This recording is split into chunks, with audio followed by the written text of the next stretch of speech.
আমরা প্রথমেই আমাদের সহকর্মীর কাছ থেকে সর্বশেষ খবর জেনে আসতে চাই। হাসান সজীব, প্রথমত নিশ্চয়ই আশা করি আপনি নিরাপদে আছেন, ভালো আছেন, এবং আপনি এখন আসলে সেখানকার সর্বশেষ কি অবস্থা দেখতে পাচ্ছেন নেপালের? ধন্যবাদ তানিয়া। আমি প্রথমে নিশ্চিত করতে চাই আমি নিরাপদে আছি। একই সাথে বাংলাদেশ জাতীয় ফুটবল দল নেপালে এসেছিল দুটি ফিফা ফ্রেন্ডলি ম্যাচ খেলতে, তারাও নিরাপদে হোটেলে আছে। এবং দর্শকদের জন্য একটা আপডেট জানাতে চাই, সুখবর জানাতে চাই, স্বস্তির খবর জানাতে চাই। বাংলাদেশ জাতীয় ফুটবল দল বৃহস্পতিবার দুপুর নাগাদ কাঠমান্ডু থেকে ঢাকায় ফিরছে বিশেষ একটি বিমানে, বাংলাদেশ বিমান বাহিনীর সহায়তায়। একই সাথে সফরসঙ্গী আমরা যারা গণমাধ্যম কর্মী রয়েছে তাদেরও ব্যবস্থা হয়েছে একই ফ্লাইটে ঢাকা যাওয়ার। আপনি জানেন যে ঠিক এই মুহূর্তে কি রকম একটা পরিস্থিতি বিরাজ করছে। আমি একটু আগে বাইরে থেকে খাবার খেয়ে হোটেলে ফিরলাম এবং সেখানে আমি যেমনটা দেখতে পেয়েছি, ঠিক আমাদের দেশে করোনার সময় যে লকডাউন হয়েছে সেম একটা সিচুয়েশন এখানে হচ্ছে। একই সাথে আহ, গণ অভ্যুত্থানটা যেটা হলো 2024 সালে, তার পরবর্তী সময়টা যেভাবে আমরা কাটিয়েছি আতঙ্কে উৎকণ্ঠায়, সেই সিচুয়েশনটা আমি একদম চোখের সামনে দেখতে পাচ্ছি। আমি অবস্থান করছি থামেলে, পর্যটকদের যে একটা সেফ এরিয়া। এখানে রাত হলেই কিন্তু একটা রঙিন শহর আমরা দেখতে পাই, সেই শহরটা এখন যেন ঘুমিয়ে আছে এবং এই শহরটায় যেন কেউ নেই, এমন একটা সিচুয়েশন কিন্তু চলছে। অবশ্যই সেই আহ, খবরও আসলে আমরা বিভিন্ন জায়গা থেকে পাচ্ছিলাম।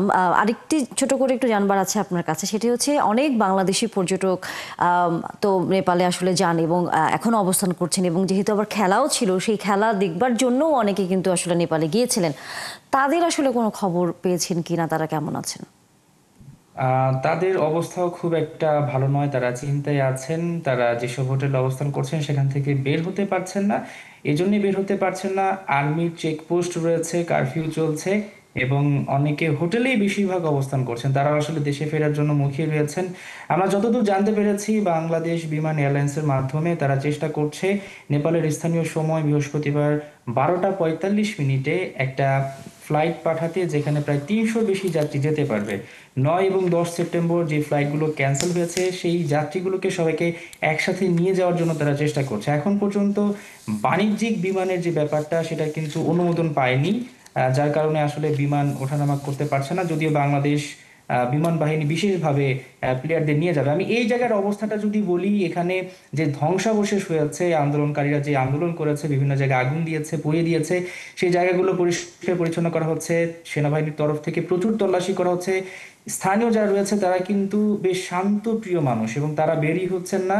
হ্যাঁ, এই প্রত্যেকে হচ্ছে শান্তপ্রিয় শান্তির মানুষগুলো পাহাড়। আসলে কেন অশান্ত হলো, আমরা সেই সজীবের আলোচনাটা কাছে আসলে। একটা প্রশ্ন আছে যে আমাদের দূতাবাস এই যে যে পর্যটক যারা আছে তাদেরকে কিরকম খোঁজ খবরে নিচ্ছে, এবং অনেকেরই হয়তো একটা নির্দিষ্ট বাজেট নিয়ে বিদেশে যায়, তো তো যেহেতু তারা আসতে পারে না, অনেকের হয়তো আর্থিক সংকটও থাকতে পারে, তো সেই বিষয়গুলো আমাদের স্থানীয় দূতাবাস কিভাবে মানে দেখছে বা কি লুক আফটার করছে কিভাবে? জি, দূতাবাস সার্বক্ষণিকভাবে খোঁজ খবর রাখছে, যেমনটা আমরা জানতে পেরেছি তাদের সঙ্গে আলাপ করে। আমাদের সঙ্গে যেমন তারা যোগাযোগ রাখছে, একই সাথে শুধুমাত্র গণমাধ্যম কর্মী বলেই নয়, বাংলাদেশি যারা রয়েছে তাদের প্রতি তাদেরও তাদের আসলে খোঁজ খবর রাখছে। খোঁজ খবর হাসান রাখছে। সাজিব, আপনার সাথে আসলে আলোচনা শেষ করতেই হচ্ছে, কারণ অন্যান্য অতিথিরাও আছেন, তাদের সাথে বিষয়টা নিয়ে আলোচনা করতে হবে। ধন্যবাদ। নিশ্চয়ই আপনি নিরাপদে ফিরে আসবেন, আবারও আমরা খেলা যোগে নানা খবরাখবর আপনার কাছ থেকে পাবো।